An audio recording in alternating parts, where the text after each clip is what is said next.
Greetings. This is Juliet Solomon, the current Vice President of the Liberian Association of Arizona, wishing you a happy Independence Day.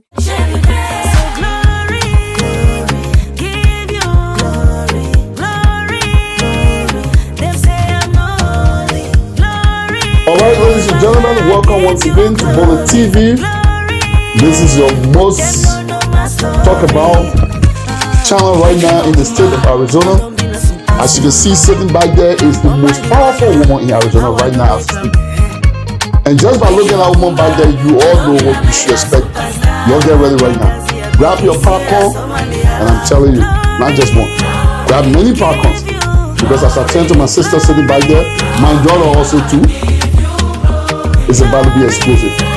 Hello, ma'am. How you doing today? Madam Powerful Woman, how you doing today? I am good, and thanks for coming to my home. This interview has been long waiting. I know, but we had to do this interview. So introduce yourself to my audience so we can proceed with this interview. My name is Mariam Solomon, also known as Juliet Solomon, the current Vice President of the Liberian Association of Arizona. All right, Ms. Solomon, thank you so much once again for granting Bollitv this interview at your home office residence. And we really do appreciate it. One of the things we do is to shine positive spotlight on the community. And you happen to be the #1 female right now, because you are the Vice President for the Liberian Association, the most powerful woman right now in the whole of the executive. Now, Madam Solomon, how do you feel right now about the community? Let me start that question. How do you feel right now? I feel like the community itself is great. The people are awesome. The people are ready to support us. They're willing to support us, and they show their support even during the election. However, I believe we are divided. We are divided on so many grounds and so many levels, too many personal issues, tribal grounds, and just little fights and bickering in the community. So there's that. We definitely have some division.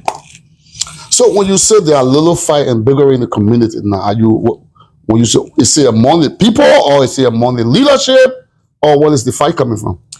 I would say a little of both. So you got fight in the leadership, and you think there's fight in the community? Absolutely. What type of fight going on in leadership there? Because inform our audience, well, because everyone leading on, you say you're fighting inside, we gotta know too now. So just to be clear, let me say something before I dive into that. Okay. The reason Liberia, amongst one of the African countries, the reason was we are behind. Even though we have resources and so many things at our disposal, the reason we're behind is because sometimes leaders feel like they are obligated to the system, or they should feel, how do I put it? They feel like their commitment and their loyalty is to the system. But in actual saying, our commitment is for the people, the community that we serve. I was voted to serve the community, and I was voted in as a vice president to stand and speak for the people, not for the system itself or not for other leaders. So we all need to be accountable for our actions. I know some people will say, well, you can't throw your peers under the bus. You can't come and tell us what's going on within the executive. That's a mindset of people who don't want to be held accountable, and of a nation who feels like the system itself is better than the people. So when I say we're having issues in the executive, it's not to expose our weaknesses.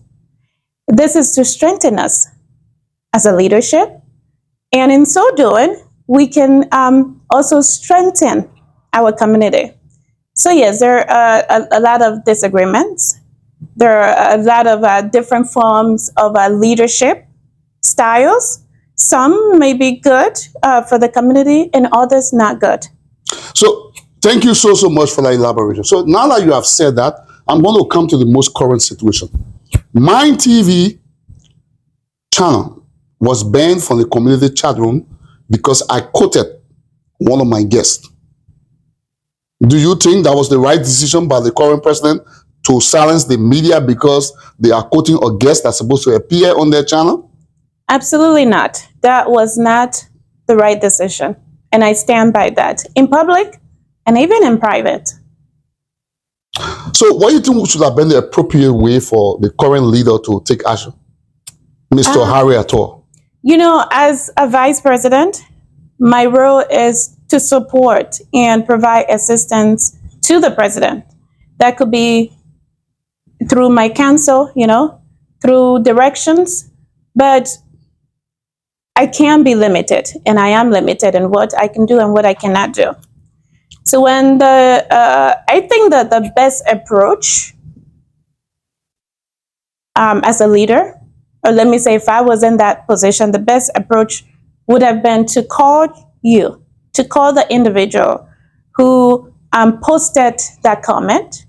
Hey, you mean call Bollitv? Call Bollitv. I posted that comment stating the guest that was coming on my show. Right. So call Bollitv because I know you have been one of the people, you know, who supported us in this community. You supported us from the start up to now.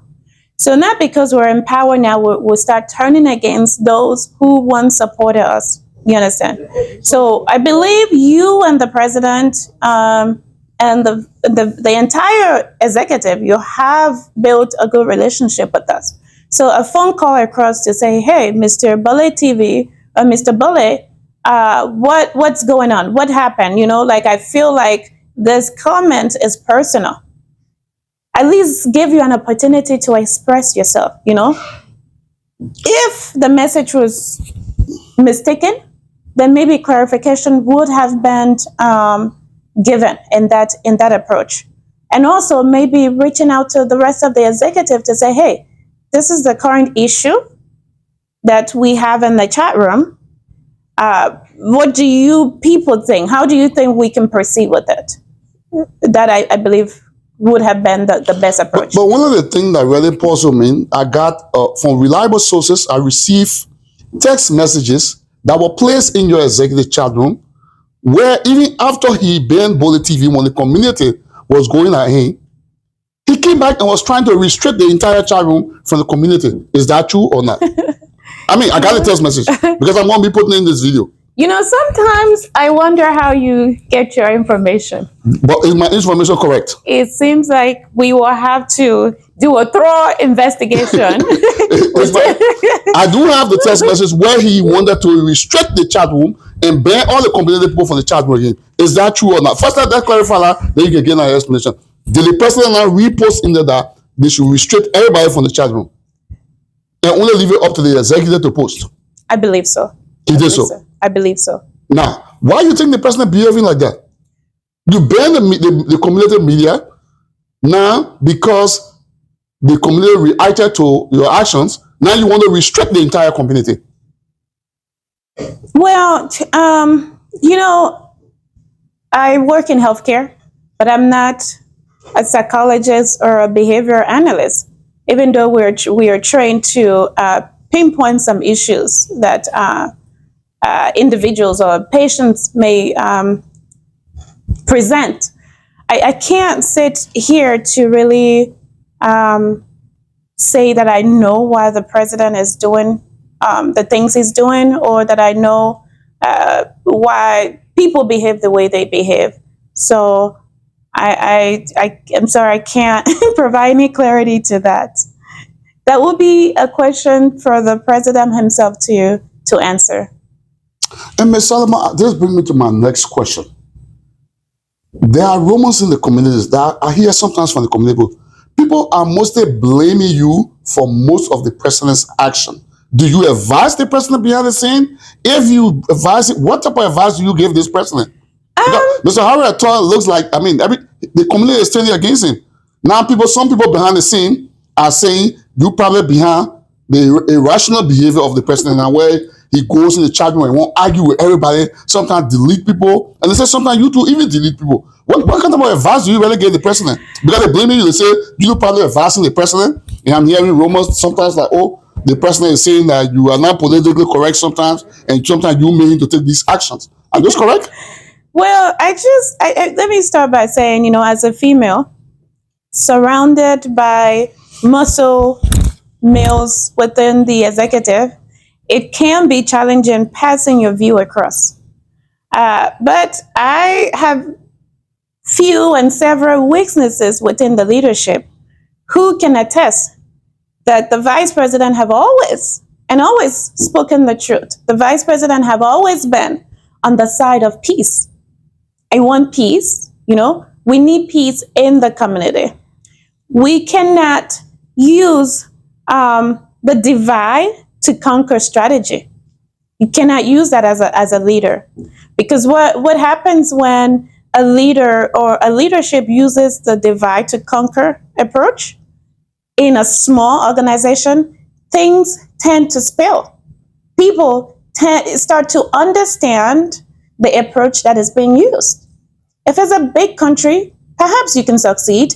If it's a nation, maybe like this, the USA, maybe you can use Texas against Arizona, you use Arizona against New York to pass your political agenda. But this organization should be somehow neutral, somehow free of politics, and the divide to conquer mindset is the strategy is not working.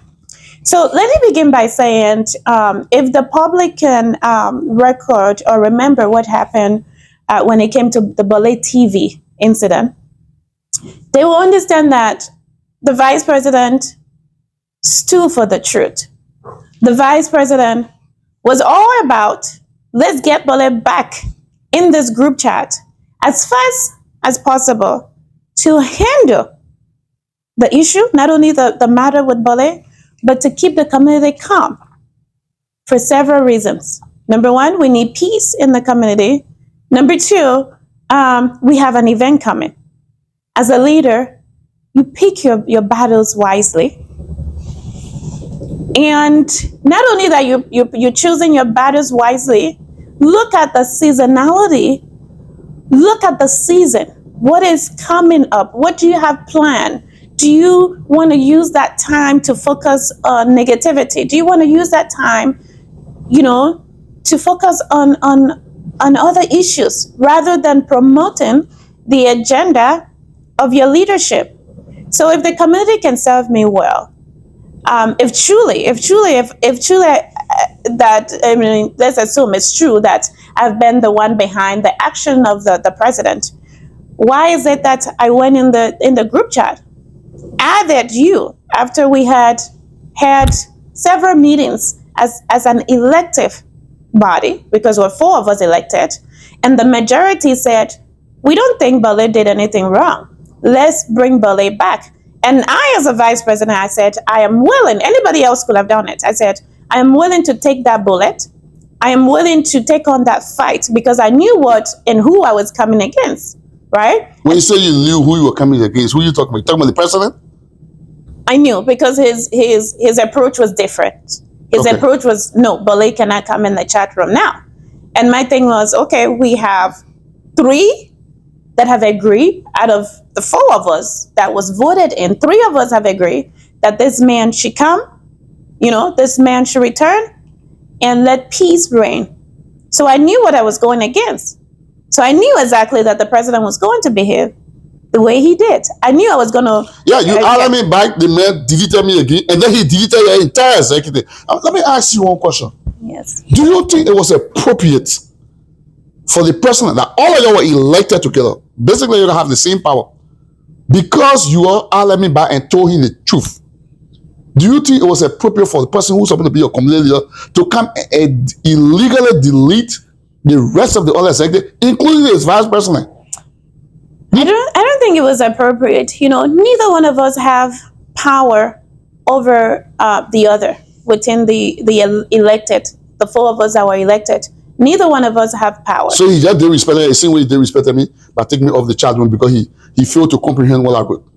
I mean, anyone can assume that. Wow. Now, Madam Solomon, I'm going back to my first question. What are some of the advices that you've been giving this person besides what currently happened? Because some of in the community, especially you, the female, sitting on top of that, you're the most powerful woman in the community, I would say. Right. But there have been females that have been, the person have been accusing falsely in that chat room. For example, Tandra, I'm going to call her name. We had an incident when the person was going at Tandra, they even consider her stealing her own money. What was your advice to him? Because I mean, a lot of people don't know what's going on behind the scene. What was your advice? So I had said a few things concerning that issue. And behind the scene, huh? Behind the scene. Okay. Obviously, as a leader, we're not going to go in the general chat room to fight among ourselves. That's why we have the executive chat room. That's why we have meetings, regular meetings to address issues. You understand? So I am not going to go in the public to fight against my superior just to pass a point across. And I'm not one to sit here and put all the blame on one person. No, I'm not that kind of person. So with the Tandra issue, if the president can remember correctly, and if other members of the community can remember, I have few things to say concerning the Tandra issue.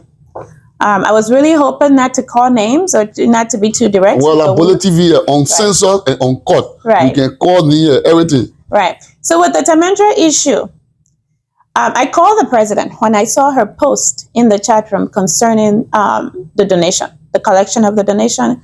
When I saw the post, I called the president.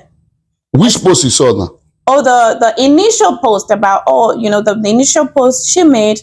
Oh, we need some office supplies. We need some items for the office. So you mean like when she was trying to start the initiative to generate funds to buy essentials for the office, right? Absolutely, yeah. Okay. So the initial post, the first post, when I saw the post, I contacted the president and I said, I didn't know about this. Do you know about it? Were you informed? So the president said, no. You mean were he informed about somebody volunteering to collect something? Yeah. Was he prior to putting that post out? Go ahead. Was he informed? He said no. I said, well, my concern is that if an individual is going to collect a donation on behalf of an organization, I believe we need to be aware prior, and we need to set our expectations. You understand? We need to set expectation or have a little discussion with the person, what we expect, or and maybe ask the person, how did you come up to this conclusion? What are some of the things you want to buy? What are some of the items? And then from the executive point of view, we can say, oh, you know what, that's great. These are some of the things we need. These are some of the things we don't need, right? So have that initial conversation with the person so we're on the same page. I brought that suggestion up to the president. He shunted. He said, oh, the girl is doing good. That's all that matters. I said, well, with any organization, there should be a policy. There should be some kind of procedure. Where there should be a kind of procedure and a way to go about collecting donation. But, I thought, what she was doing was great. I thought the idea was wonderful. So I let it be. I said, well, it's fine. Let's go with the flow. That was my initial contact to the president. The second time was when the items were purchased and taken to the office. And the president was, recorded. And later on, I started hearing I was not in support. We said to give the money. We said to do this, and the items were brought to the office. So I was a bit baffled. I said, well. They accused you. They said you were lying. They said the president according to rumors, they said the president accepted it. You then came and make the president to change his mind. I never told the president to change any mind. Matter of fact, I never called Tandra. Maybe I can't remember correctly. Maybe I may have called her. She never picked up. But Tandra will tell you, I never called did you Tandra. ever advise the person at any point that, look, why will you accept such donation when we need the money for the office? This is what I told the president. Yeah, exactly what you told the president. This is what I told the president. I said, well, I agree we need the money for other, running of the organization. But I don't understand why you will be put on record. You will be recorded taking the money, taking the supplies. But then now you have a different view from that. I said, to me, if you're recorded getting something, you're recorded taking the money, you know, there's evidence you took the money, there's evidence you took the items. There's no point to go against that. You know, you have accepted the gift, you have accepted what was done, just let it be. That was my approach. So there's my thing, right? So the person that been coming, so how you look at the whole Tandra, you did comments on this thing, right? The approach that was taken, she were accused of stealing or embezzling your own money. She were accused. You're female. Right. The most powerful woman in our community here. Because you're second in command. Right. Did you ever speak to the person behind the scene as to when the person and men were buying that girl in the chat room? I think you saw it. You saw the person and men going out. How did you feel as a female looking at the person in the executive joining his men and they're going at this girl? Well, to be honest with you, I think the situation could have been handled. By whom now? The situation could have been handled more subtly from both ends. You know, the situation could have been handled more subtly from both ends.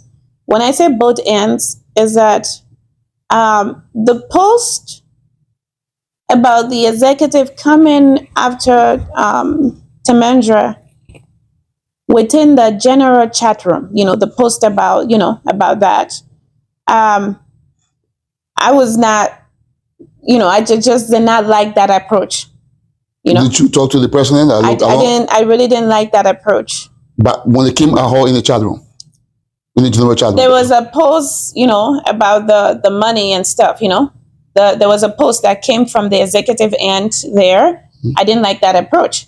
And then from Tandra also, who is also a sister, a female to me, because I have to be honest on both sides. You know, there was a time where a letter or something was personally sent to her.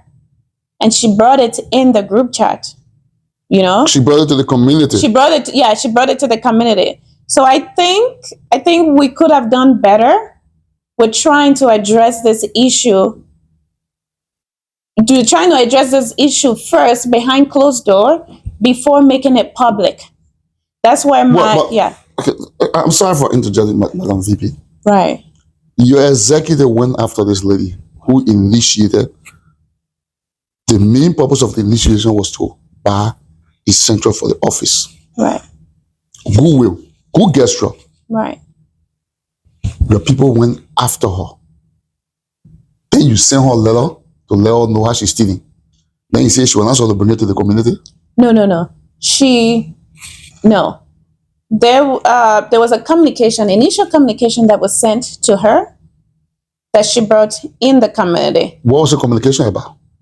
I can't quite remember, but I know it was something about we need the money for so. That's a communication with Samuel Cooper. Yes. Okay. But in that communication, they were stating that there was discrepancy. I don't understand how they call it discrepancy. Now, this brings me to my question. That communication, right? They sent Tandra who took an initiative. I want you to be fair because you're being fair. I like how you answering the question to provide. Right. The executive were able to go after Tandra and send her communications, letting her know there was discrepancy because she did not have her own money there. Why then? Because you part of the executive are looking at all of you. If you can go after an individual who actually took the initiative, why did they not go after the election commissions who just came and showed expenditure, had the money, did not bring any receipt? Why didn't go after them? Did you advise the president? I mean, tell me now what? Give me. I want 2 answers from you. One, tell me why did they not go after the election commission and Air Cooper then for the owner receipt and everything, but you went after Tandra. And also, you can climb and say by letting me know how you feel about that kind of a biasness. So I will answer the question to the best of my ability, to the best of the information that I have to my disposal. So with the Tandra issue, initially we did not know. I don't think, because I'm not into the finances. I'm not the finance person. Mm-hmm. My name is not on the bank account. I have no access to the bank account. I do not directly work with these guys in the financial department. So normally they communicate more with the president than they do with me. Okay. So I'm not too involved when it comes to the finances. The only time I'm really, really involved is when we have events coming up, and I work with various committees within the organizations. Within the organization, let's assume like the Women Empowerment Committee. When we need food, we need decoration pieces, then I work with them. We come up with a budget and we execute that plan or that agenda. So I am not too invested into the financial aspect of the organization. So I will tell you, with the Tandra issue, I believe the financial team, they didn't know what had caused the discrepancy. So they sent a letter without knowing what caused the discrepancy? So that is what I'm trying to understand, right? Mm-hmm. I don't think they knew what caused the discrepancy. I don't think they knew what caused it, because I believe the initial list, and again, from what maybe I read or what I was told, is that the initial list that she sent had her name on it with the amount, right? She didn't send any list to the executive. Everything she posted numerous updates as to people making payments in the group chat. In the group chat. Right. So I guess the financial people must have gone through that list and calculated the amount, calculated the receipt that was received, and then added the sum of the $500 and maybe $70 that she, gave. Yeah, so they calculated it, right? So they must have calculated it and said, okay, something is not adding up here. So I believe they sent her a communication to, to see why. Yeah, but that was not the final list. The woman actually posted in a group chat that she was going to be presenting her final listing at the meeting that was coming on March 30th. So while sending her a letter ahead of her sending her listing. Le talent, c'est Dieu qui m'a donné. Ils vont bavarder, déchirer mon nom. Mais celui qui est fort, ils me feront du mal pour que je tombe. Jamais. C'est Dieu qui m'a donné. C'est Dieu qui m'a donné. C'est Dieu qui m'a donné. C'est Dieu qui m'a donné. Il m'a donné ça. Il m'a donné ça. Il m'a donné ça. Il m'a donné ça. They want to waste some sand in some magari. Attends un petit sugar. Je ne mourrai pas. Je vivrai. So glory, give you glory, glory. Them say I'm holy, glory. Papa, give you glory, glory. Them don't know my story. Don't be a superstar. That's a good question. And I absolutely don't have an answer to that, because, again, my role is limited when it comes to the financial aspect and with given authorization, as all of you saw So let's go to the next one. recently in the chat room. Let's go to echo for them. What do you think? Do you think it was biased that they were going after a female? You are vice president now. Right. How you felt that your executive was going after a female, but then left the election commission who don't send any kind of documentation? So for that, I want to publicly apologize to her as a female, right? I want to publicly apologize to Tandra for, the way things occurred. I think we as a leadership, we could have been more professional, and we could have probably limited all the issue that came about from this issue, from this donation. It was her goodwill. She didn't have to. She volunteered her time. She put in her effort, to get a donation, to make the office comfortable for all of us and our children. And for that, I want to publicly apologize to Tandra. We are a leadership. We are not above mistakes. We are improving every day. If for any reason she felt like, the vice president was not in favor of me, or the vice president did not speak up when an issue occurred to a female, I want to publicly apologize. We're all improving. Things will get better. Did you ever even bring it to the person's attention in the back to say, did you advocate behind the scene to say, you know why? This is what's going on, this is what's going on? Because the reason why I'm asking this question, Madam VP, and I really want you to talk to your people. Right. Of most recent, I've been observing the chat room, mostly from females. Right. They said you have never advocated for any female in our chat room. There are females who got disrespected, got removed, deleted from the chat room, illegally or unconstitutionally. They said they have never ever saw you come in our chat room and speak out for them. What would you say to those people? So I do most of the talking behind the scene. Again, I'm going to reference the Tandra issue. When there was a letter that she received from the Bull. She received a letter from the Bull apologizing to her, admitting that the administration or the leadership was in the wrong for going at her. There was a letter she received. But what she or the public does not know is that after that letter was received and posted in the community chat room, some few members, I won't call name, of the executive posted it in the executive chat room. There were concerns, why must the Bull or the head of the Bull, or why must the directors of the organization go about this investigation without consulting the executive? So immediately, again, they wanted to handle the issue, in that kind of way. Like, what kind of way? You gotta be specific. We can't assume so that. in the kind of way, was the president trying to delete her again? Maybe the president, but I think if he wants people. The president was not trying to delete her. What was he trying to do? The president and maybe one or few executive members felt like the decision for the Bull to have sent Tandra that letter was not in place without communicating that with the president. So the president was not happy, and there were a few members of the executive who were also not happy about it. So what they wanted to do? They wanted to address the Bull. They wanted to request for an impromptu, immediate investigation concerning the issue, to reopen the issue, to investigate, and to get all the members involved into the situation. I immediately stepped into it. At the time we were planning for our inauguration. So you only step in whenever there's an occasion coming to minimize the damage to the occasion. It's not only about the occasion, right? That's the reason why I'm asking.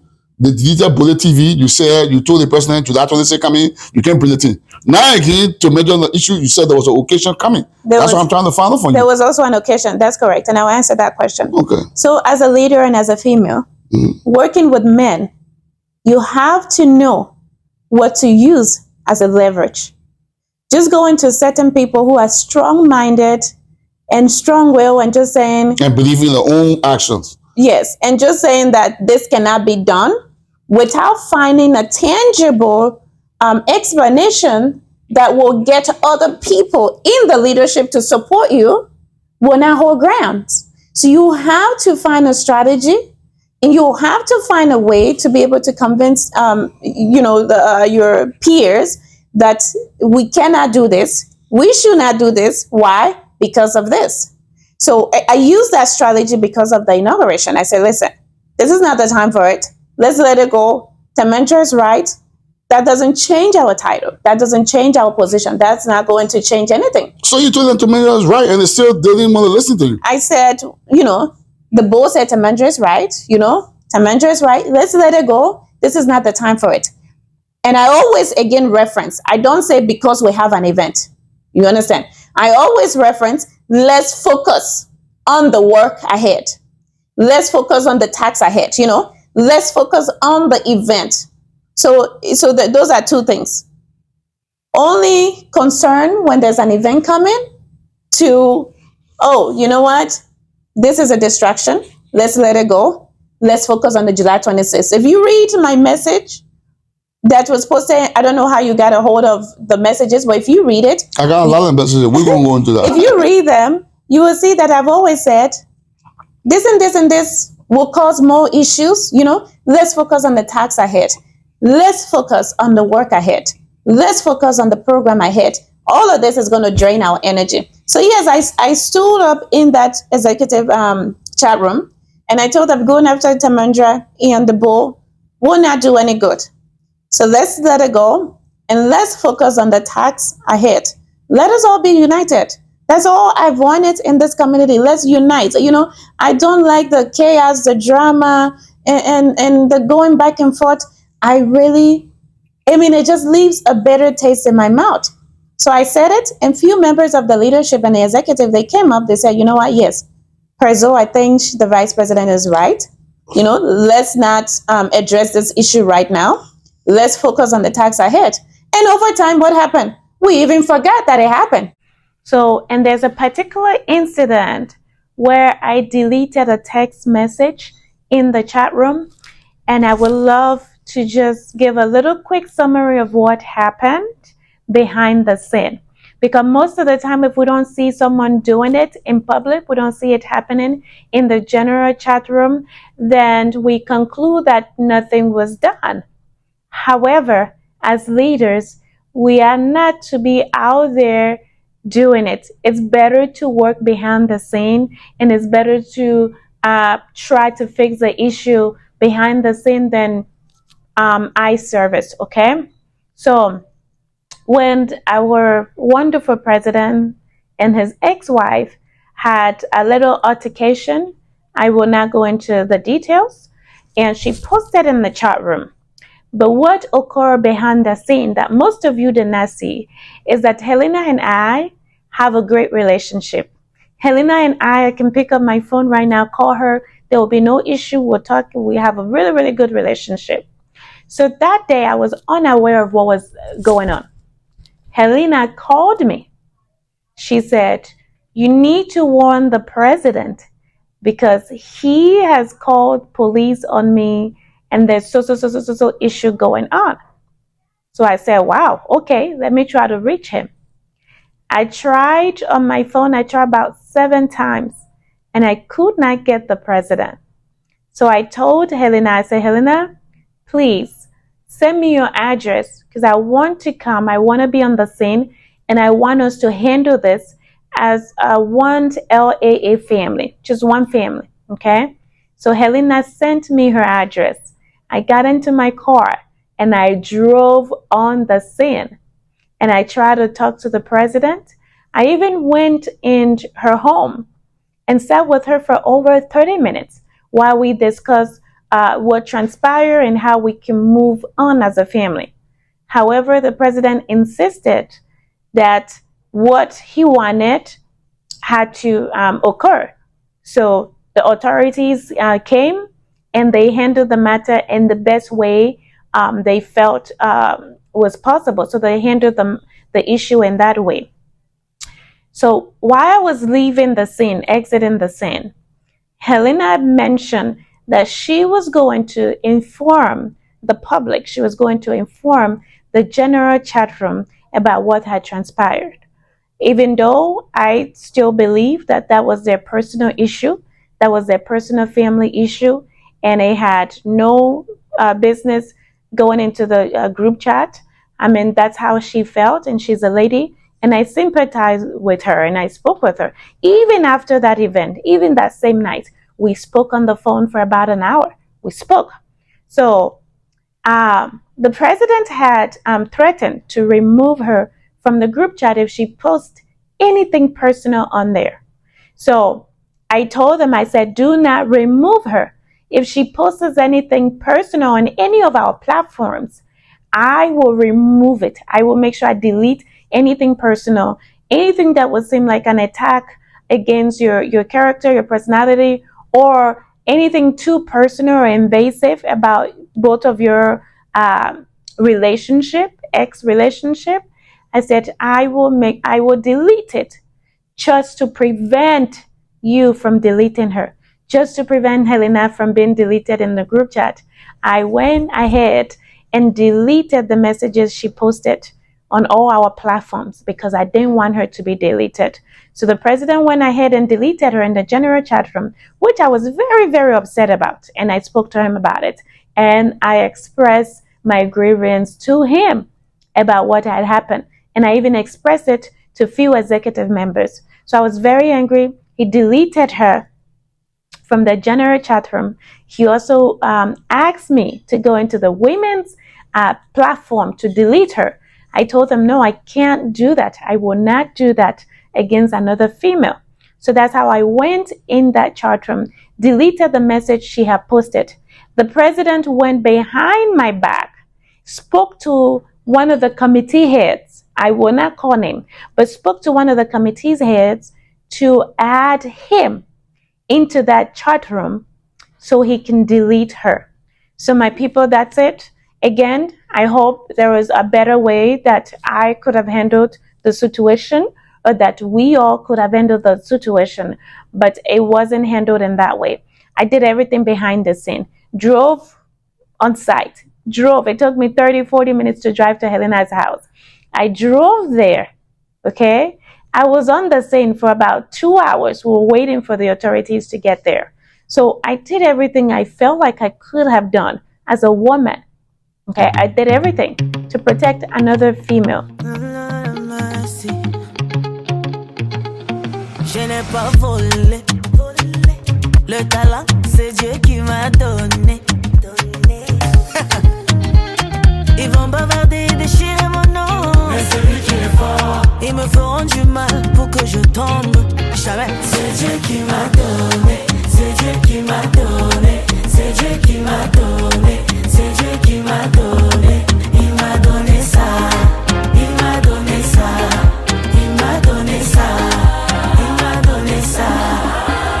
That's one question. Yes. Is the president, because you said one thing from the beginning, you all was unilaterally elected and Right. you all have the same power. Right. Is this president making decisions on his own without even consulting you all? Because for most of the decisions I see him taking, you're always going against him. I mean, like, even most recent in my case, y'all went against him. And he termed it as honor money.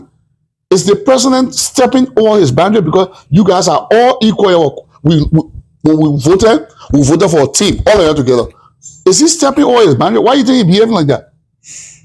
Well, Because you're the VP. right. You're supposed to be close to him. Right. Do you think because you're a female, he does not want to listen to you? Why is he behaving like that? I mean, look at one of the actions recently.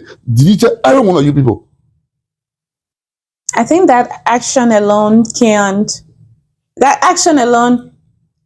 is an answer to your question. The answer to my question, I mean, like, he just doing things illegally. He don't really concern. The deletion, the coming to the conclusion of, hey, I can remove all the executive members and remain the only one. That's dictatorial. That's an answer to your question that you're Wow. asking. Yeah. But Madam VP, let me say something. Yes. Based on the role in the Constitution, you are the mediator between the other committees or the other departments Right. and the president, technically. So why is it that the finance department can't consult you to say, or you can't ask questions and say, look, before the thing get to, why the president jumping over you and just going straight to the finance department when he should be talking to you? Because the issue you explained where you said that they send the girl a letter, why even know what the discrepancy is? They're supposed to consult you first. Why is it they're going straight to the president directly? Or do you think in the executive, because it's men dominant, you're the only female there that overlook you? But let me be honest. Tell her what you're going through in that executive. Is there men torture in there? So the community can also move all of them from there. So I have to be honest. I honestly have. Honesty is key when it comes to accountability. I was put in there to be accountable for my actions and to also be accountable for the actions of the rest of the team, because tomorrow it's going to be all of us. Correct. It's But going to be one all person of us. not thinking that way, you do everything on your own. So I want to say, as a female working within an organization or within a role that is dominated by males, I would say I have faced two major challenges as a female. Wow. Please name them for us. I'm coming. My people, I want you to really listen to the interview. Details of interviews. This is why Bollitv was established. One female among all the men here today. Then you get the person when you're ready, you get delete everybody when you talk, then you can't delete all of them. So she said two challenges she has faced. She about to let us know these two challenges. So please pay attention. Madam VP, I gave you the floor. Just tell her what's going on in that play there. So the first challenge that I have faced, and this I'm going to be honest, from the community side and from the leadership side. So the first challenge I've faced is from my very own gender. The female then, in the female community. gender, yes, within the community. And I'm bringing that out because I'm a female. If I can get to this level today, any one of you can exceed. This is a good sign for the Liberian Association of Arizona. I don't know the history of the organization, but I believe and that I was told that I could very much be the first vice president for this association. Female vice president for this association. So with that being said, you can only assume, and you can only correctly assume that there has never been a female president for this organization. So the fact that there's a vice president who is a female, that opens so many doors of opportunities.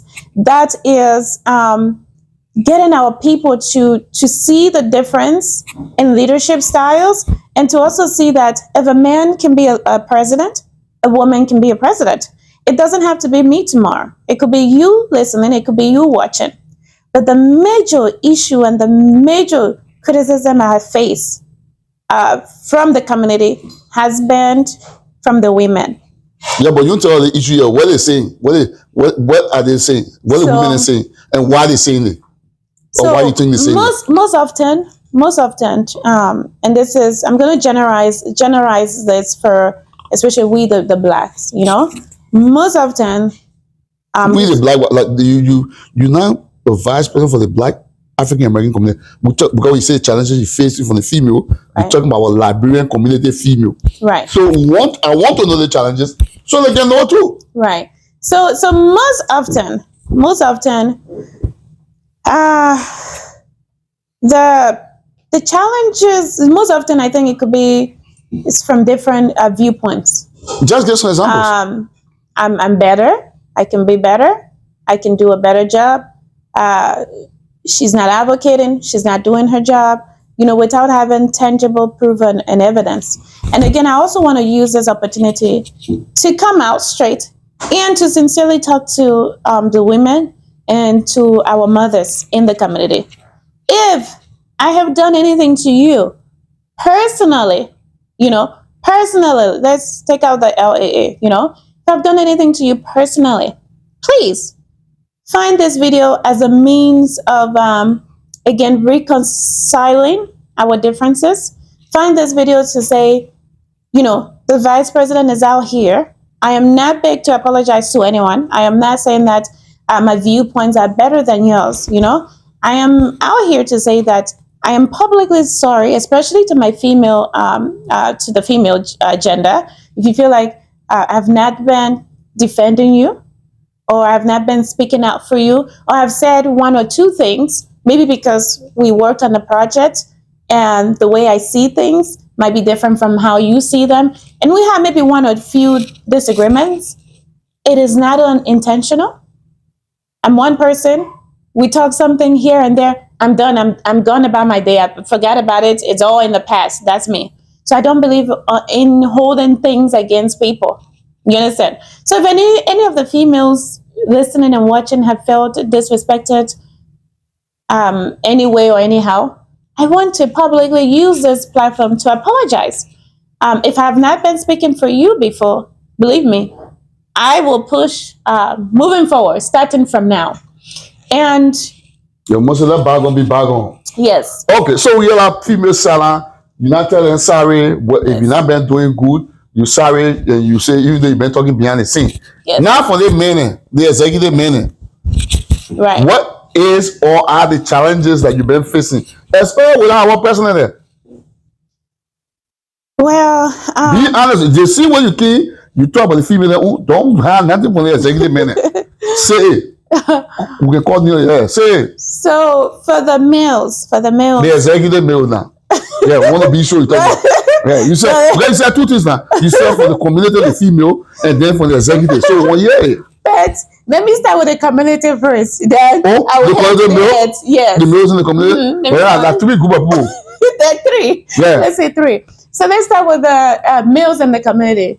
You guys, oh my gosh, the males in the community, you guys have been absolutely, and for the ladies watching, I'm not picking side again. I just want to be honest, and I just want us to put the past in the past. I really want to have a click with the females. I want to be able to be in a position where we can plan retreat. We can go to Sedona without the men. We maybe have a gossip group about the men. You guys go on. Who else gossip about? Yeah. You know, to have a group. They come in form of group called Suzanne Louis group. Where we go sit down together, all discuss the president. We all just sit and discuss, especially you know. Imagine this: having Bollitv wife among us, and we say, "Hey, my tell wife not part of your organization. You're clear for inside." And then we say, just tell us all of the Bollitv G's, all the Bollitv. They just say it so we can know. Don't go in my phone. You know, so just having these opportunities, having going out there, having lunch, having brunch. This is what an organization is about. Going out, having fun. Let me ask you what you're talking all the good things what you want the female to do. You've been vice president now for 6 months. Yes. Have you ever reached out to the women in the community to provide some of these ideas as to what you wanted to do, to what you want you guys to do together? I honestly have not. Okay. I have not. This is something I'm currently planning, and this is something I'm working on. And the reason being, I have been very, very limited and very, very restricted within the administration. Thank you. So let's go to the men in the executive. No, let's start with the community. I don't know what you have against the executive. I have nothing against the executive. You don't want somebody and say like you're more the men dominated executive. Yeah. So now the first thing you get fair, everybody for that. So now you hire your bank. You can't agree with you. So I ask you question. I said behind the scene, you let a person seems to listen to you. So Marty, because you're female and you said, look, to be over there is challenging. So that this is a challenge that we want to hear. So that the public can know, because if we don't know when you're facing with the men over there, the women will always blame you. Because they say you can't advocate for them. You don't come in that charity to talk for women. You won't get what deleted for them. You don't talk for the girl. You don't do nothing. I actually want to talk about that that issue. Okay, but before we go to that issue, address the challenges in the executive with the men for it. Let's start with the community. Let's give people their flower while they're alive. With the community men have been so supportive, so wonderful. Some of them have even called me, Madam Vice President, we need to sit. We need to talk. We need to have a conversation. And I actually want to call some names of people who have been so supportive. Also among the men within the community. You. So you want to tell me no women in the community supporting you? Yes, I have had support from women. But then you call it into, but you want to call it men any. You call it women any. Who is support you first? Let me call the women who have been in support of me. Okay, I'm gonna call them. Make sure you call name throughout this interview. Hey, go ahead. I don't want. If I forget your name, I am sorry. You can't name everybody. So I can't name everybody. Name one of you, but just few. And one of these people, one of the, and it's so sad that I have to. It's so sad that I'm saying this while she's not here. Why she's not here. My entity, the late entity that passed away. There has not been a day that I don't miss that woman. Every time I look at her pictures, every time I go through my phone, like just looking at the phone record, this woman will call me at least 3-4 times a week. You know why? She'll call me at least 3-4 times a week to advise me. This woman will call me. Besides her, anybody else? Let me just give this woman her flowers. She'll call me when I'm wrong. She'll not go behind my back to say anything. She's calling my phone. You did this wrong. You need to apologize. You need to get hold of yourself. If you let everything get to you, I will never forget that word. If you let everything get to you, they will drain you. This office will drain you. You will not enjoy this office. Wow. Up until the day she passed, up until the time she passed, she was in constant communication with me, always checking in, always. And then I also want to, I can't just give everybody a thank without thanking our wonderful, wonderful leader of the Women Empowerment Department. And this person is Esther Beer. Minister Esther Beer. Minister Esther Beer. We're from the same place. We're family. And you know what they say? Our people have a parable that says, blood is thicker than water. So that you can't personally family more than no other women. Wait now. They say blood is thicker than water.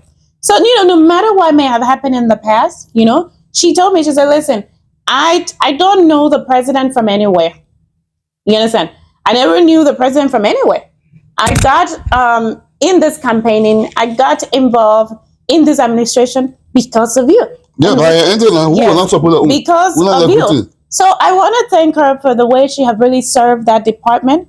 She continued to serve. She continued to move the agenda of the women ahead. And what they did during NTTT funeral and burial, that made so many women want to be a part of the organization. Even at the PAC, so many women people were coming to me, registering. I want to be part of your chat room. I want to be part of this. Because if women can come together in times like this, I'm sure we can come together to celebrate and to empower each other. Let's go to the men and I want to say thanks to her. The men always say you come in prisoner. Call two of them so we can move on to the men and what give you a hard time in the executive. We're not going to do that question. Some of the men that I really want to take this opportunity to appreciate will be, you know, my very own, I like to call him best friend, but he said no. He said that position is safe for Adama. So maybe I need to go marry a white man. I need to marry a white man. I need to have a business. You know, I always joke around with him. I say, Prince, you're my best friend, whether you like it or not. But Prince Murray, he has always been supportive from the beginning of this administration to now. And he calls me regularly to check in. How are things going? You know, this is happening and that is happening. Prince, you're amazing. Lester Myers, the previous president, he was supportive from the start. He's still supportive. He come out whenever we call on to him, you know, and then even Steve.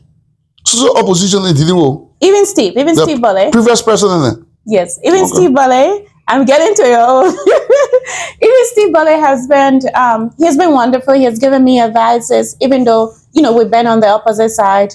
He have always said, you need to come out of your shell. You need to be that strong and powerful woman that was elected, you know. Emmanuel, even the man that, you know, I contested with for this position. He's always been there. Whenever we called, we joke around, we take pictures. I even refer to him up to this day as my best friend.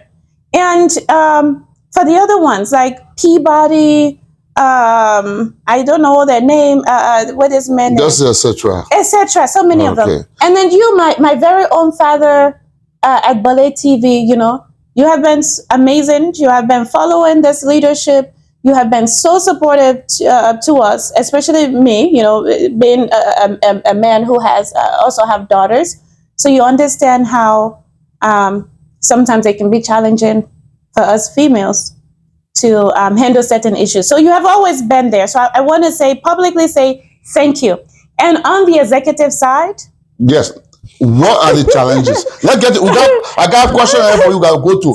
Just get the thing over with. So on the executive, what are the challenges? On the executive side, I always want to be positive than negative. On the executive side, I have received so much support, you know, from the males in there.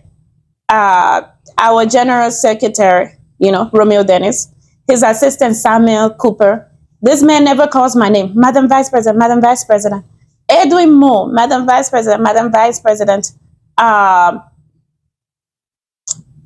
You know, even Tatishan, you know, but, you know, there's a lot of controversy going in there, you know, that lot of issues. But all those guys, most of those guys have been so supportive. Even the president, in his own ability and in his own capacity of being supportive, he has been to an extent. Okay, so we hear that. What are the challenges now? Let's pass that question. The challenges that give you hard time because the women in the community don't know it. Yes. Yeah, they just blaming you. Oh, the woman not defend nobody in the chat room. She don't come for female and so tell them right here in front of the camera, the Bollitv camera. What's stopping? What happened? Stopping? What you've been saying about? What are the challenges you've been facing that they men deprive you from? Do they allow you even talk in the meeting? So the challenges has been a mass, like a huge, from nobody else, but from the very head. The president. From the very Harry head. Atol Coney. From the very head of the administration. And these are not challenges that I have kept quiet. These are not issues I've kept quiet. These are issues that have been publicly displayed. Yeah, but name someone that's so they don't know. For instance, going and removing me as a female, figure from being an admin. That's number one. Going past our decision to reinstate you within the group chat. Going past not only one, three executive members' decision to go over that and remove you, remove you, not once, but twice. That also is a sign that something is not right. And then publicly, I don't know if any of you or some of you may record publicly, even in meetings, general meetings, I have been stopped. I'm not the only one that have been stopped by the head from voicing our opinion, from answering questions. Interject you and just stop you. From answering question, and I believe most of you remember this phrase, you have 30 seconds. I've always been told in general meetings, in executive meetings, as the head, you talk for 10 minutes. Then when I come to talk, you 30 seconds. I got 30 seconds. But according to a reliable source, one time you guys were in the meeting you had. Let me refresh your mind. You guys were in a meeting where your call tribal group I think represented. They said it meant disconnected you from the line. They said the person took you from the line. Why? I don't know how you get your. Yeah, but is it true or not? Did he not cut your phone off? It is true. It is true. Yeah. So let me tell you, my people. I get all this information. This is what our vice president is going through behind the scene. A lot of us don't know. But why did he was so disrespectful and just took you from the line? What happened? I mean, you don't have to say going to in depth, but he took you from the line. Is that true? That is true. Okay. And why do you think he's doing that to you?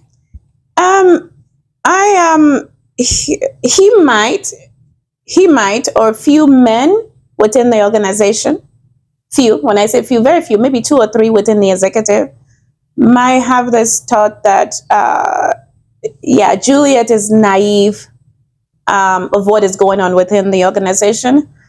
Juliet is soft. You even say something you don't sound politically correct. Why are you downplaying like that? Juliet is soft-spoken. Juliet is a female. Nobody will listen to her. But for the most part, I've had support on the, especially from the other men. With the president, not only cutting me off that call from the information you just mentioned, he interjects whenever I want to speak, especially when it has to do with other female. When it has to do with other female matters, he'll come and cut me off and interject. Sometimes, like the meeting you're talking about, another community leader within that meeting, because there was a community leader, there was a woman who also had a complaint about how we were not there. We didn't show up for their occasion. So I was coming in as a woman to say, hey, mama, I'm sorry. This is what happened. This is how it happened, and this is what occurred. This is why we couldn't have been there, because we had our LAA meeting and we came dressed in jeans and, shirt, t-shirt, and we went to the occasion. Just the outfit was not it was not appropriate. So that's how some of us left early, because people were well dressed at the occasion. Some of us left early, and the that's it. I do ask that question. Yes, and the LAA was not able to be there, especially again for another female. So I was coming in to give that explanation when the president cut me off. No, Madam President, Madam Vice President, you can't talk right now. You can't talk right now. We have to take all the other comment and all the other statement, then you can talk. Then another leader came in and said, listen, this is another female. A female just voiced her concern. And this is another female, and she's the vice president. I believe you should give her the opportunity to say what she wants to say. That was the only time that the president came. But we're talking about, but why you disconnected your line? I want to be honest and transparent with my community, with my community. Because they don't know what's going on behind the scene with you. I want to be transparent with my community. I was elected for you, each and every one of you. I was not elected to carry on any agenda other than the interests of our people. So I got disconnected because the president came and made a statement, an explanation of, why the LAA did not represent. And then he referenced two official members who were at the event. He referenced our financial general, the financial person. Frederick Tuba. Yes. And then he referenced the chairman of the board. Erite. That those two individuals were at the occasion, and that he expected them to have represented the LAA in our absence. So I was coming in, I wanted to say something. I wanted to come in and say, sir, Mr. President, within the 6 months of us being in office, I have only represented you once in public. The president won't do everything. I have only represented you once in public. And even that, there was a condition. And that one time I represented was at my aunt's funeral service. And the reason being, he had also broken some bridges with few members of that organization, or with members who were running the thing. And perhaps he did not feel like he was in the right place at the right time to do it. So that's the only time you like to go talk. That's the only time, because again, I'm family with the woman that passed away. Gotcha. And so let me just come in. So literally, the person does not really allow you to function. Absolutely. Yes. He silence you, even because it's like you silence your vice president every time she comes to idea. You silence her if it's not your idea. Wow. It's not just lately. VP, have you ever thought about resigning sometimes when this thing is going on? I want to say it's not just lately. This has been ongoing in meetings where I can't talk. When I talk, especially concerning matters that have to do with certain things, like the financial report, we need to go and redo them. We are coming into that. We're coming to that. Especially when I talk, it seems like, okay, you want to be the only good person. You're coming against, you're coming against the decision of the... As I lay here, telling you, every time you make a good decision or come by into correction, you say you're trying to undermine. Yes, I have been told that even when it came to the issue of Bollitv removal from the chat room, Bollitv removal from the chat room, I was accused of undermining that I want his position. So you think that's why is that the reason why you think he's silencing you every time you try to give him advice? Because he does not want people to see you as that good person? Because they said one time even accused you wanted a job on you. Anyone can assume that. Wow. Now, you saw the financial report. Now that you mentioned it, was that report a financial report? When you gave your explanation, did you ever advise the president about that report? Did you see any kind of a loophole or discrepancy in that report? Yes. I believe there could be improvement made to that report. We can improve that report. I want to first give him his flower and give the financial team their flower, right?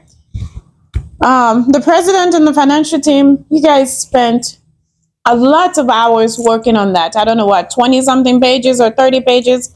It was it was a lot of work. The details were there, But yes, I believe there are many things within the report we can improve on. And if the community serves me right, the reason I even accepted to run for this position was to make sure that the organization is held accountable for our actions. We have to be held accountable for our actions, especially when it comes to the financial department. The previous administration will tell you that I was a tongue in their flesh when it came to the... If you watch the July 15 interview, yes, Emmanuel Alemania mentioned that the former VP said you should go live on Facebook and everything. I never went live from Facebook for them. If I did, I deleted it. That was in the past. Did you do it though? So yes, I was very strict And up to now, like, people in the community will tell you, my integrity in the community will speak for myself. I've never had any money issue with anyone in the community. If I owed you, I pay. If I cannot pay, I find ways to talk to you. Give me time. You understand? But one thing I have learned within my Christian race and within the race with people, with my fellow men, what you did not work for, you can never build on it. Wow. The money you did not work for, the finances, the position you did not work for, because what happens was when you steal, when you take something that does not belong to you, right? For example, this phone, it doesn't belong to you, you take it. First of all, you will not even know the menu on how to operate this phone. You will not understand the sacrifices, the countless hours that was put into getting this phone. So you know what happens? You lose respect for that thing. You lose respect for this phone. So you are yes. Let me ask you that. So I'm very strict when it comes to finances. Because, so you are saying that the financial report, you yourself did not think it was correct and that they needed to improve on it.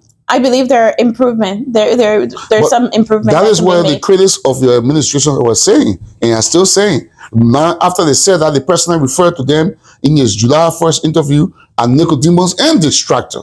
So, do you think you fall within that category because you're not agreeing to the financial report too? You yourself say you need improvement. So, which means the president will call you Nicodemus and distractor too. You don't think so? I have been called many names as a leader. So if that would be the least of my concern right now. Wow. Now, so we'll talk about financial report. In the financial report now, you guys did not, the financial team, your financial team, did not mention anything about the election commission of $285 that, according to the president, he came to our chat room and stated that you received. This statement came from the president on March 1st. Did you guys ever receive any money, anything from the from the commissions there and ECOBO there? Yes. Okay, so tell about the money. So why was it not in the financial report? So we received... and how did you receive it? We need to know. Who received it? So we received, if I remember correctly, I can probably find that information for you.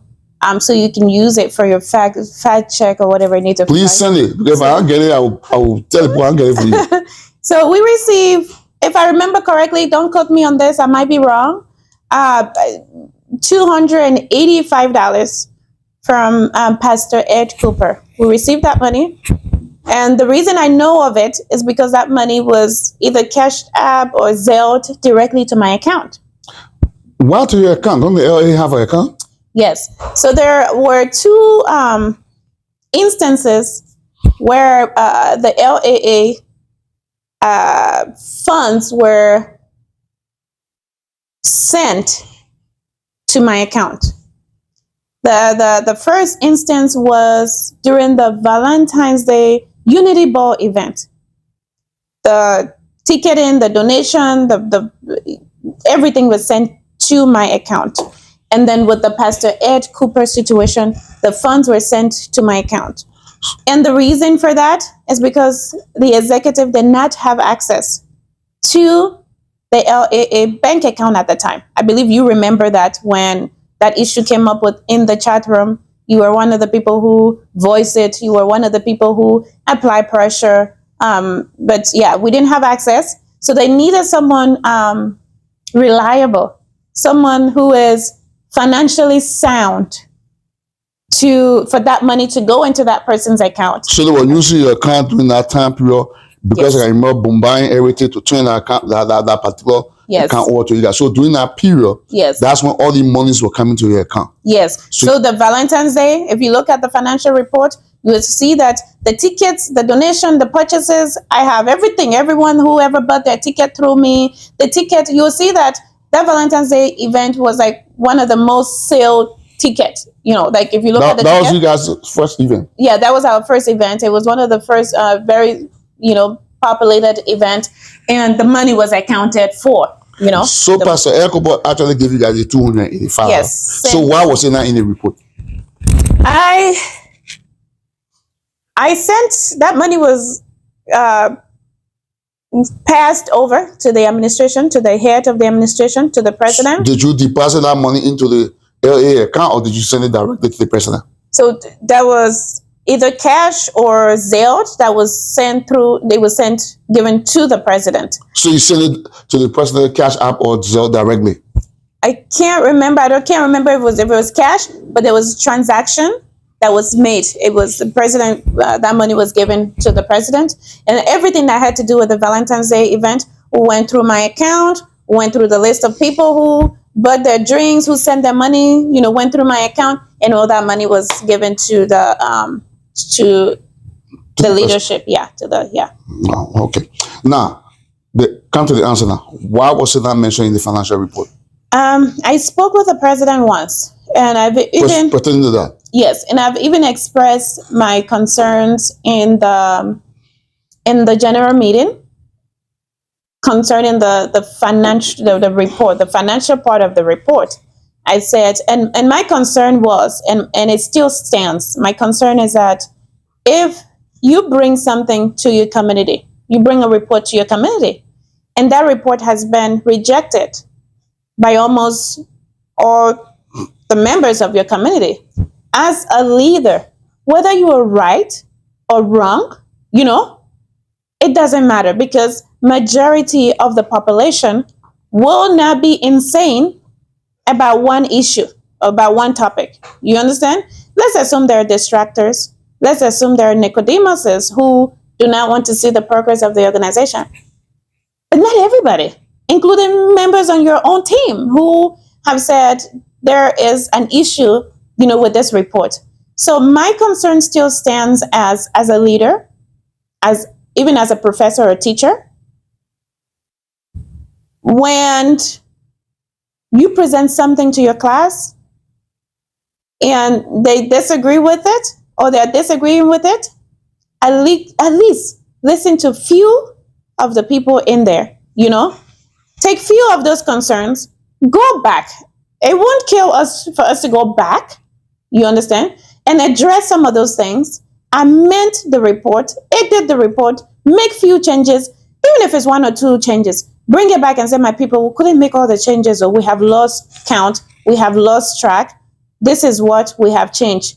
Let's move forward, moving forward, we know your expectation, especially when it comes to the financial aspect, we know your expectation, and we will execute as you want. So let me ask you, you just said something. So basically what you're telling my audience and myself is that financial report was actually rejected by the body. Yes. So the president lied on July 1st. The president said the body accepted it, the people accepted it. And the president did not even make mention that even his own people, some of his members, own people were telling him that financial report not correct. I mean, why do you think the president still stubborn that everything, only his saying got to be the final? This is a boss now. Why do you think he acted that way? Did you know this before you decided to pair up with him to run as a running partner? There are many things I know now that I wish I knew in the past. Wow. If I knew that certain things, if I knew that our mission and purpose was not to come and improve the community, come and build on the strengths of the community, I honestly wouldn't have, So there are many things I'm learning now that I was unaware of, to the extent that I myself am being targeted. Wow. For speaking up against the president. Mm-hmm. Wow. Madam Solomon, thank you so much for this interview. What I want to ask you here is going to be very serious. Monies that have been coming. You guys did not get the money for the Valentine's Day. How were you people able to get money for the inauguration? Because according to rumors again, they say you the one pay for that hall for us. Bollitv can hear everything. Is that true also too? So that is accurate. So here is what I believe I've been very instrumental, and that can be said about each and every member of the executive. We all have been very instrumental. We have all have worked. We all have put in our time, our effort, our finances within the organization. So even when it came to the Valentine's Day event, the Valentine's Day ball, are we done with the financial report? Because I'm gonna come back to the financial report. okay. It's still part of the financial report. You making payment, the money we're talking about here. Right. Yeah. So even when it came to the Valentine's Day ball, there are decorations we purchased in the amount of around 1,800, like 1,800, something like that, almost 1,900. We purchased those decorations, and because we didn't have access to the account, so we couldn't have gone and withdraw any money from there. That's number one. So first of all, you have to have access to the account, to the finances.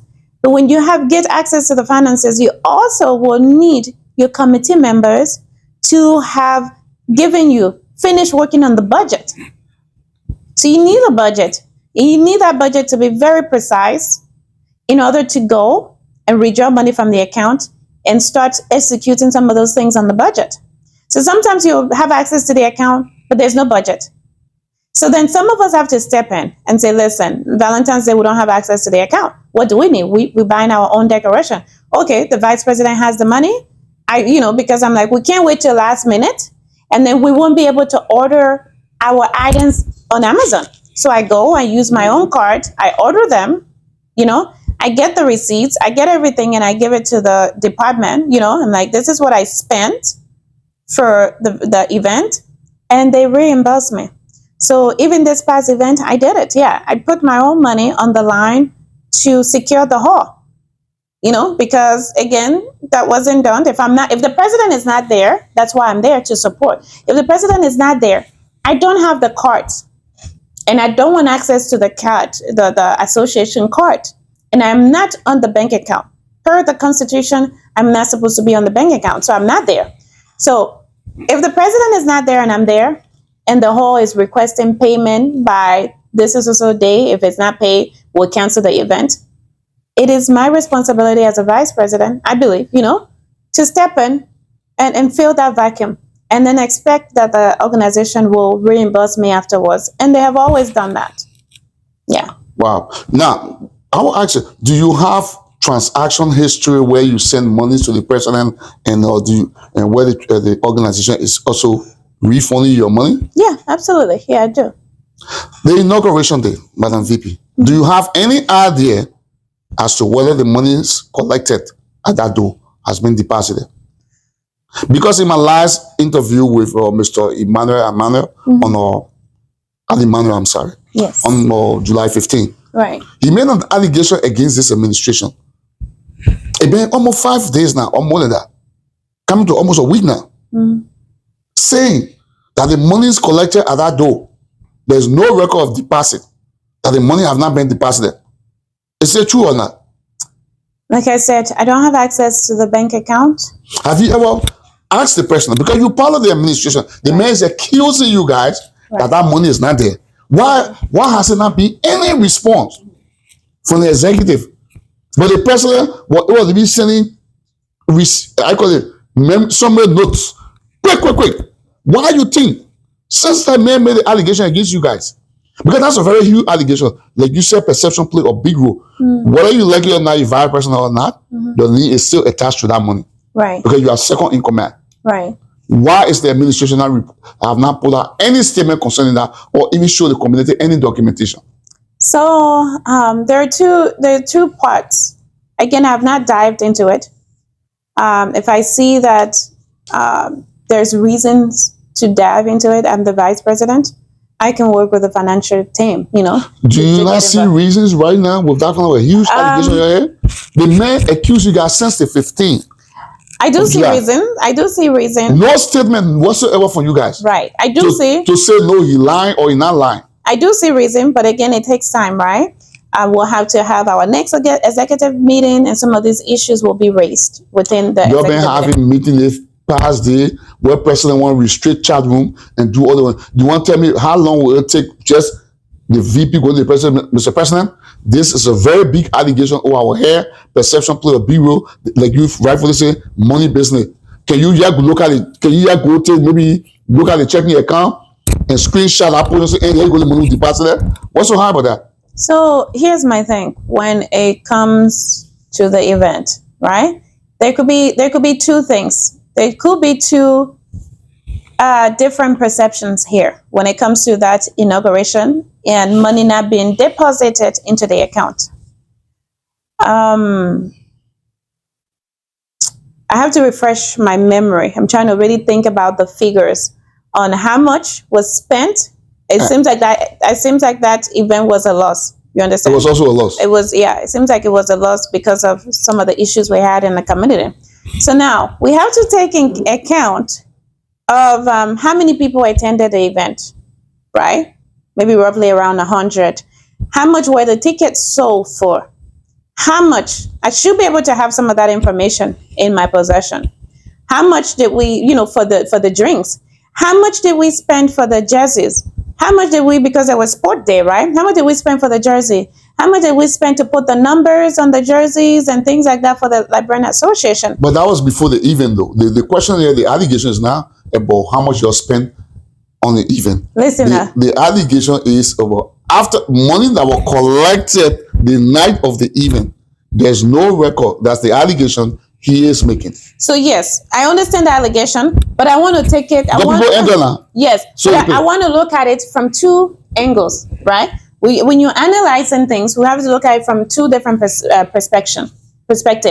The first perspective is that the former vice president is accusing the administration over money not being deposited after the event. After the event. Correct. So okay. You mean that after everybody came in? Okay, so money was not deposited. But let's look at this. Let's look at let's look at the second view that I want the audience to pay attention to, right? So that event was also a loss because of all the issues, was probably a loss because of all the issues that were going on in the community at the time we had the event. So now, so you ain't got that money down there? Wait now. Now, you just said here, right? Because there was no money taken from the bank account for the hall. And the hall is the most expensive item. So you got the hall free? We didn't get the hall free. Didn't you put the deposit for the hall? I paid money for the hall, right? Got you. Okay. You understand? Okay, so I want us to look at two different perspectives. We'll count the I paid the money. Let me answer that now. I paid the money for the hall. So do you think when you put all the money together and you decide, okay, there's a loss, and Madam VP like, okay, I got to pay my rent. I got to pay my bills. I need my money for the hall. Are you going to take that money, deposit it into the account, then take it from the account, send it to the vice president? I don't know how the financial department and the president decided to do that, but I want us to look at those two. So let me see if I get you clear. Yes. So basically what he's saying. Yes. And I'm not defending the president. You alleging that. Basically what you're alleging here. Yes. It could have been, after they collected all that money down there, they got to pay all the debt. So that one may not see no record in that of deposit. That's another point to keep in mind. Even the DJ was paid that night. We counted the money.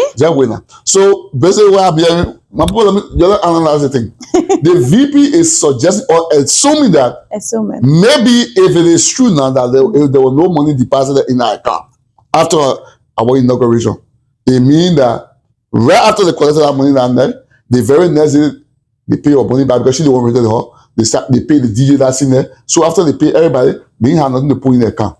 That's another way to look at it. That's another way. Now, what's the next way to look at it now? That will prevent you from not putting money there. The next way to look at it is, I hope I'm being politically correct. That way, up to your person, you ask him whether you politically correct. He don't watch the interview, and probably can't delete me again. There's something people don't understand. As a nurse, right? I've been a nurse for 5 years, and I've worked with people throughout. I've never done any other job other than being in the healthcare field, providing care for people. I hope the analysis you're giving should suffice within the answer as to why we get our money deposited there, if it is true. That's what I'm saying. You got to look at different, before you jump to assumption, before you jump to conclusion, you got to look at all the different angles, right? We just want answer. But they brought a complaint. against the president. So we now got to look at everything. We got to look at the evidence. We can't just take Bollitv word. We got to take, that's how it That's is. what I'm saying. That's why Right. you the second in command. I just quoting what my guest on the 15th of July to Right. say to my audience, and even challenge your president to a debate. Right. Nothing I've been heard from the president since then. So They here, may what can delete all of y'all, you can do everything. I don't want to be silent only one. so here is the thing. Being a nurse, I know people think that only police officers have the ability to research and to investigate. Our job as healthcare providers is really to investigate. What is wrong with this patient? Why is my patient behaving the way, you got to catch things before they occur. That is correct. So Right. tell me now, Okay. what we will not get it for assumption you made. Yes. What do you think as a VP could have prevented money not getting deposited? Have you ever done any inquiry into, because listen to me, you second in command, Madam Solomon. Somebody make a huge allegation. If you had a mediator between the finance team, everybody, and the president, somebody make a huge allegation, and then the person did not stop there. The person challenged your boss to a debate. The person challenged your boss to a debate. You won't tell me since then you are not going to inquire for your financing or talk to your boss and say, you know what I mean? This allegation is also over my head. What you say? Here's what I will tell you. First, we got to remember what I said earlier. I've been restricted from the start, right? We got to remember that I have been restricted from the start. You understand? So you can't even though what the restriction you got, that asking question restriction, you can't ask the president now. I have to know what I'm asking about. I have to have tangible. No, not tangible. Ask the president, Mr. President. There's an allegation there on TV. Everybody not see it. I'm the VP. My knee is attached to it. What say you about that? Did you guys deposit anything? Call the financial team. So because we have to make a statement, or you have to appear for that debate to show proof to the people whether you deposit or you did not deposit. I don't think the president's silence is showing any weakness. I don't think so. I think quite lately, he have been cautioned to be silent and not respond to any and everything. You're not supposed to be responding. You have a media team. Right. All you have to do, write out communications, give it to your media team. What you got your media team for? Right. So he doesn't have to speak. So they're only restricting him for behaving the way he been behaving. Right. Where you won't go argue everybody in the chat room, delete people I will and add them I will. So if he's not responding, I will not take that as it makes it suspicious. Right. That's what I'm saying. Because I'm saying this because he has been cautioned to stay down. Cautioned to stay down for the way he been responding. That does not necessarily mean the president cannot send a communication to his media team. Listen, this is the allegation been dragging. Right. And I'm not going to leave it. Right. Because number one, it's a very huge allegation and it's on top of your head too. Right. So I think what I advise you to do, you need to step in. So this is what I would say to the community and to the viewers. Yes. This is what I'm going to say. If any one of you know Juliet Solomon, you know that she's a fighter. But I'm never the one to first throw a punch. You understand? If there is, I will do my own investigation within. If there is a reason to be suspicious, if there's a reason to be worried, if there's a reason to ask questions, I will be the first to ask questions. I cannot be silenced. I will not be silenced. And I know how to go around the elected and the appointed officials to get my word across. But I think the former vice president and the current president going into like a physical debate might not be the right approach in finding out what's going on and dealing with the issue. So you think that the man challenging the president to a debate is not the right approach? The president come and respond. They can come together on my platform. They say right there, the president say, "Oh my man, you accuse my administration." Man, there you go, the document where Bollitv has it. What say you? Because you know if that man lie, I'll come right by the CTV here. Yes. So, but the thing about it is that this is a very huge allegation. Right. The president, when you say the president is restricted, we understand the way you've been behaving, you need to be restricted. Okay? But that doesn't necessarily, because you restricted, you say you can't touch Paul, say something against you, and you just say that why it drag on in the community, and everybody talking about it. We, the elected and the assistant elected officials, we are working on it. We are investigating it. We will get to the bottom of that assumption or accusation. We'll get to the bottom of it. So basically, you can just pick up a phone call and ask the financial secretary, look, was there any money deposited or not? To just make it short, you got to go investigate. It's not mainly about money deposited. It's not mainly about the money deposited. It's looking at the entire financial health of the account. The allegation is not about what happened. The man said I'm telling you now, as a medical professional who... You're making it more suspicious than it's supposed to be. This is what I'm telling you now. As a medical professional, as a medical professional who... My job is to investigate and find out what's going on before the doctors can even catch it. I don't look at one thing and I assume this is the disease the patient have and recommend it to. You got to look at that is different. You got to look at the entire. You got to look at the patient history. That is you got to look at the patient medication patient taking. You got to look at lab results. You got to look at scans. You got to look at everything. Well, if that was health issue, I would agree with you. But our bank finance is easy. That's what I'm saying now. Listen now. If to say we're talking about what costs money, what costs you the loss, then I will look at the investigation portion as to what cost them the loss. But the thing is a simple allegation they make. They may say deposit no money there. So you can either say yes, we did not deposit it, and then give a reason as to why you did not deposit it, or you can say no, we deposit it and show proof of deposit. Unfortunately, I'm not in the position to answer that because, again, I don't deal with the money aspect. That's one. And number two, I already told you what could have happened. Because the event was a loss, and some of us, like someone like me, pay, for the hall, and other people might have checked. Did they reimburse your money? Yes, my money was reimbursed. So those could have been also, some of the reason. But again, I want to ask a question. I don't think I've seen anything within the Constitution or any policy about when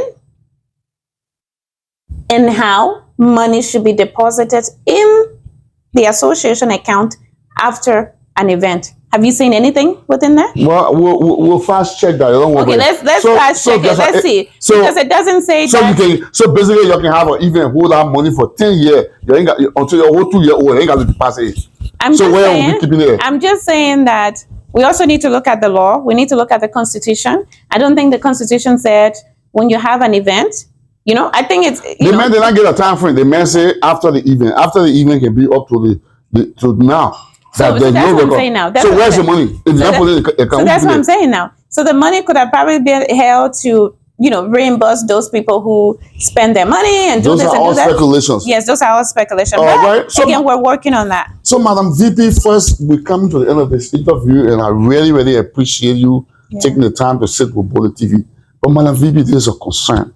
Based on everything you explained, the kind of perception people have about you in the community, maybe rumors that were spread about you in the community. Right. What is the way forward? Will you still be sitting over there to be a mediator? People hanging taking you off the line, people cutting you off when you go advise people. They delete you from the whole chat room, and then sometimes they interject. You give 30 seconds, but they can talk for 10 minutes. Will you still continue to accept that? No. I mean, is that what you signed up for? No. So what's the way forward? I have never accepted that. I've always voiced my concern within our executive meetings. I have reminded the president countless times. Even after that thing happened, I posted it in like one of in the elected chat room, like, you're doing this. If you keep doing this, I will go public, and this is not what I signed up for. So I have never kept quiet, even with the role of being the vice president. I feel like that role, according to the Constitution, I'm supposed to be over the committees, the committee heads. That is correct. So, but now, it seems like I'm always the one to hear secondly. The president wants to be in all our meetings. The president, if any member of that committee reaches out to him, he does not refer that person to me. So there's no clear chain of command. Anyone can just call and voice their opinion or voice their point, and that would be it. And I've had issues with that, and I've confronted him on that on several It occasions. doesn't seem that he listening. Yeah, I've confronted him. I said, you cannot be doing that. You're not even supposed to be in some of these groups, and you're not supposed to be like chairing meetings of some of these groups. But obviously, and Madam VP, this is my concern. Doing your advocacy for the media to be restored back into the community's chat room, right. Because based on communications that I got, I heard that the president also came on and tried to blackmail you by saying because you had an issue with some community members, yes, where it took place in a park, that if you keep telling him that he's wrong, he will open an investigation, because there was a member in the community one time that I heard rumors about that your guy into a low altercation, all right? And so the president now is using this as a leverage that if you tell him he's wrong, even though he wrong Bollitv, that he will open an investigation to see if they can impeach you. Well, I mean, what's going on? Why the president trying to blackmail you because he's telling you the truth? So here's the thing. He did not only threaten, he did open an investigation. So those are two different things. Saying that he would do it. So after you said that he was wrong because he took Bollitv out, then because I remember he came automatically pull in the chat room and then now open an investigation. Yes, and open an investigation. And here's the thing about the investigation. Let me tell you something. Leadership is not. Leadership does not depend on the number of degrees you have. Wisdom comes from God. People will. Yeah. Yes. Wisdom comes from God. And my grandfather was in politics up until he died. You understand? My grandfather was in politics, and we connected very well. He loved me so much. And he recently died.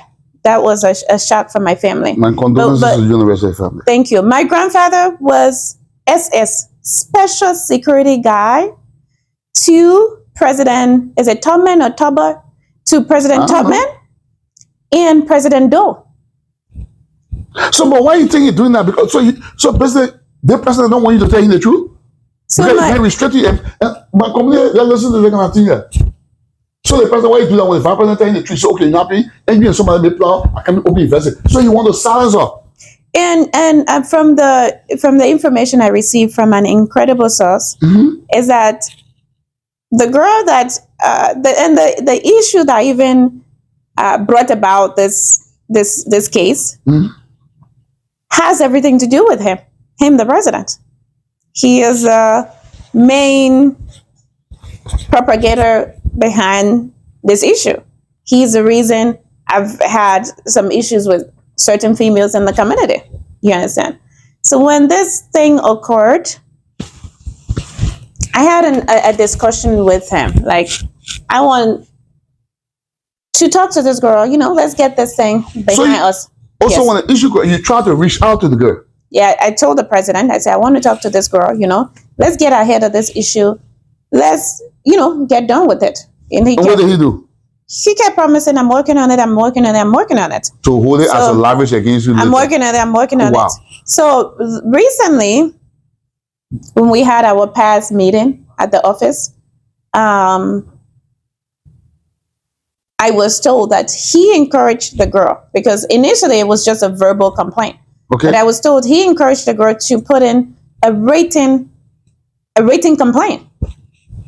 To put in a written complaint, of which he never shared with anybody. So hold on. Let's look at Yes. It. So you told him after the incident occurred that you wanted to reach out to the girl so you can iron things out. Yes. He said he got it. Yes. But then went behind your back and told the girl to write a complaint against you. Yes, to write a complaint. So the girl wrote a complaint from our last meeting. That meeting was what? The end of the month. The end of last month. That was June 29th. June, yes. When did you and him have that issue? That was just that is sometime last week? Yes. So nobody on the executive or no investigation was open prior to you and him having that issue. So when I stood up and, we had meetings and we decided that Bollitv needs to be installed because, this is wrong. And that's when he immediately went into the executive group chat and open an investigation against me. Because you mentioned your own money. But again, let me tell you something. Some individuals might think maybe I'm a female. I don't understand how politics works, but I learned politics from my grandfather from the start. Okay. Many presidents were killed, including Doe in Liberia. My grandfather lived until he was very old. Because you know what? As a leader, as a politician, if you don't learn to keep your mouth, you will entrap yourself. You understand? That's a powerful statement. You will entrap yourself. My grandfather, up to, we were so close, but he never, there's some code he never broke. Some protocol you will never know. Certain things that happen in that country that he himself was involved and part of. They had so many, those BB people had so many organizations as an association. They would never say it. Yeah, but why you think he's doing all this to you? He does not want you to take you circle. They elected all of you. He don't want you or any other person to advise him when he's wrong. What does he say? Anyone? Have you ever approached him on the behavior? Many times. I'm not the only one that have approached him. So many other people have approached him. And what does he say? Let me just express a little bit about how wrong that investigation was. Okay, he opened an investigation. I don't even think he the president can, according to the constitution, the president can recommend a member of his team to be impeached. Right? Correct. To the bull. To the bull, yeah. But it does not give him the power to open an investigation. So that investigation alone was illegal. A breach to the Constitution. So if he goes out there and say that I can be politically inaccurate, let me tell you now, I'm being politically right. And there are documents that support me. So basically you're saying that the Constitution does not give the person the right to open an investigation on anybody, but you can recommend somebody for impeachment. To the bull. So I think the bull are the ones who have the responsibility to bring peace among us when there is an issue like the Tandra issue. They can come and call both teams and find a way forward. Wow. Let me ask you now. Since you noticed that the president was playing you, let me put it that way. He made you say, lead the team, then you go behind you, tell you to get away. Have you ever, since now that you realize his tactics that you're doing, on your own, have you reached out to the girl? Yes. So the girl and I, we talked on what day is today? Saturday. I believe it was Tuesday. So you and the girl spoke on. We spoke. On Tuesday. It was an unfortunate situation, and she just happened to be, got caught up into like an overdue issue that has been going on in the community. So she was just there at the wrong time, wrong place, wrong time. So what did you guys conclude to?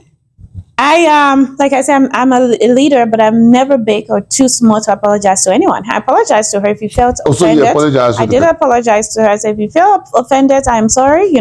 I think you're a brilliant young woman. We can go out. I have text messages between us. We can go out, grab something to bite, see how you can come on board to help us, because she's a very intelligent person. From talking to her, I was able to, conclude that she will be an asset to the Liberian Association.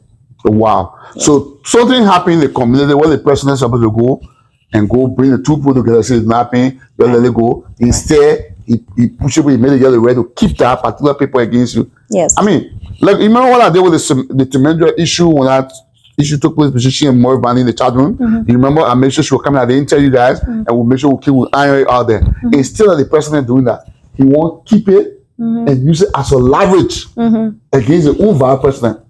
Wow, Madam VP, I'm going to give you 2 minutes to do your closing statement. I mean, with all these testimonies you give me, I mean, we didn't know all the things what happened to you. It's sad that you will be working with somebody, and and they try, when you can't tell them the truth, they say you owe no money there, and then at the same time, they want to use a community incident that could have been resolved as a leverage against you. That is a divide and conquer mentality. Wow. Madam VP, now people, so I'm going to give the VP 1 or 2 minutes so she can do a closing statement.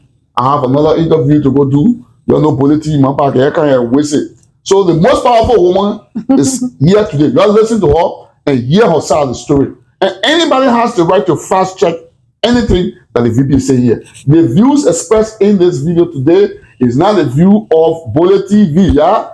Their view is the view and solely the view of the most powerful woman in Arizona right now, Madam Juliet Salomon, Mariam Juliet Salomon. So I'm going to give her 2 minutes to do a closing statement so we can get out of there. Because a lot of time, the vapors waste a lot of tea yesterday. I'll distribute our whole community. Go ahead. So thank you so much to our viewers for taking this time. I don't even know how long. Is it a 3-hour You got video? one? No, it's not 3 hours. It's a 3-hour video. Thanks for taking your time to get in a little insight on what is going on within the leadership. I know you guys have been confused. You're trying to figure out what's going on. But at the end of the day, we are all one family. We came in together, professionally came together to serve each and every one of you. And in this public and open space, I want to take this time to speak to especially my women out there, my mothers out there, my aunties out there. I want to apologize to you if you felt like in the past I've not voiced my opinion, I have not spoken for you, I have not defended you. I believe as a leader, I'm not supposed to go in public to fight for you. I fight behind the scene. When things do not add up or they don't make sense, I have always voiced my opinion. But however, I am apologizing sincerely from my heart if you feel like you have not been handled, your issue have not been handled with justice and fairness. I want to say I apologize to you. But again, I want you to remember that it could have been you in this position. It could be you tomorrow in this position. So we need to have our backs. We need to support each other. We need to lift each other up because tomorrow it could be you, president. It could be you going against your colleague or your peers. So, and then for the men in the community, you guys have been awesome. You guys have provided your support. You have provided resources. You have done so many amazing things. And to my fellow executive members, all of you have been awesome. But today I come here to say that the very leadership that I trusted so hearted in, and I devoted my time, my finances, and my resources to serve. Now I stand here to say that, I can't trust that my best interests will be supported or will be pushed or will be defended. I just don't know what will come, the kind of retaliation that will come as the result of this video. But again, I signed up for one thing, and that thing is to serve you. And that thing is to be transparent with you. And that thing is to account for my action and of that of the entire leadership. We believe we have wronged you. We believe we have been part of the problem. We believe we have been part of the division problem that is going on in the community as I speak to you. Our response, especially mine, is to see how we can move forward. Let's stop the division. Let's stop the attacks against previous administration. Let's stop the attacks amongst ourselves. Let's go for peace. Let peace. If you read the Constitution of the Liberian Association, the first thing the Constitution really focuses on is unity and togetherness. So let's come together. Let's unite ourselves. We were voted in power, and I've told the leadership on many occasions, we were voted in power. We were brought in office because the community chose us. That was a proof that we were chosen to serve the community. So who did what in the past, who did not do what in the past, is irrelevant. The way we can prove that we can do better, we can move the community forward, not only by our actions, the way we can prove it is by keeping quiet and getting the job done. Stop fighting among ourselves. Let's stop fighting among, everyone. We want to fight and attack everyone. It's not called for. It's not necessary. We want peace. We need peace. Let's get together individually, as a leadership, as a community, and find ways on how to handle this community, how to move forward, how we will get peace in our community, and we'll work together as one. We're so divided. Thank you. All right. Thank you so much, Ms. Solomon. Once again, thanks for granting Bollitv an interview and permitting us to come to your residence. We really do appreciate it. We look forward to, it's been 90 days now, again, second 90 days, so we've been there 6 months. Yes. I'll probably be getting back to you again, so you can let us know what you will be doing the next 90 days here, because the president July 4, he did that 90 days, that interview he did that was 90 days. So now this is the second 90 days, so maybe I will have you do that one. Ladies and gentlemen, you heard the most powerful woman in Arizona right now for the Liberian Association. She just expressed to you some of the things she's been going through behind the scene with our president. You know, I always tell people, the thing they call leadership. Not just dictatorship business. The people who can always tell you the truth, that's the people you keep close to you. It's not easy. Our community, Bollitv is the media that bring everything to you. Nothing we're here supposed to, oh, the man won't bring division. TV don't bring division. TV is where everybody go and peacefully express themselves. I didn't nobody sitting there behind the scene to play an attack on anybody. But you hear the vice president. The moment you go tell the president, you're not happening, that they get what you to help me plow and make sure you so they can get rid of you. Right? And people, thanks for watching Bollitv. It was a great pleasure to see you today. Have a wonderful day. Je n'ai pas volé. Le talent, c'est Dieu qui m'a donné. Ils vont bavarder, déchirer mon nom. Mais celui qui est fort, ils me feront du mal pour que je tombe. Jamais. C'est Dieu qui m'a donné. C'est Dieu qui m'a donné. C'est Dieu qui m'a donné.